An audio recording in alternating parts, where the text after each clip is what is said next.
እግዚአብሔር ጀርባውን ለሰው አይሰጥም፣ ማርያምን አይሰጥም። መቼ እኛ ነን የምንሰጥ? እኛ ነን ጀርባችንን ሰጠን አሻፈረኝ ብለን የምንተወው እንጂ መች ሰጥቶን ያውቃል? በህመሙ የሚጎበኘን ጤነኛ ሳለን ጤናችንን የሚጠብቅልን ማን ነው? እግዚአብሔር ብቻ እኮ ነው፣ ሌላ ማንም የለም። 38 ዓመት ሙሉ መጻጉ እንደተቀመጠበት እኛም ከተቀመጥንበት ቦታ አንታጣ እንጂ አንድ ቀን እግዚአብሔር እኛንም ያየናል። አሁን እኛ እኮ ተስፋ ስለምንቆርጥና ትዕግስታችንም ጭምር ስለሚሟጠጥ እኮ ነው የተወሰነ ጊዜ እንጠብቀውና ተነስተን እንሄዳለን። እግዚአብሔር እኛን ለማዳን እኮ 5500 ዘመን ጠብቆናል።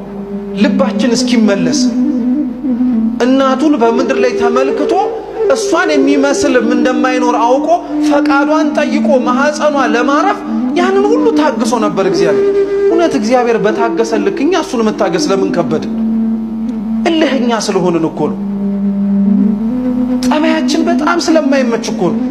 እውነት እግዚአብሔር ቤቱ ውስጥ በሽተኞች ሆነን ከነህማማችን ያስቀመጠን ጥሩ የሆነ ታማሚ ሆነን ነው? እንደኛ የሚያጉረመርም አለ? እንደኛ ሌላውን ታማሚ እንኳን ሰላም የሚነሳልን? ቤተክርስቲያን ቅዱስ ኤፍሬም ሶርያዊ ሲናገር የቅዱሳን ህብረት ብቻ አይደለችም ይላል። ታመው ለመፈወስ የሚመጡ ሰዎችም የህመምተኞች ቦታ ናት ይላል። ራስ መታመምህ አንድ ነገር፣ ሌላ የታመመ በሽተኛ እንኳን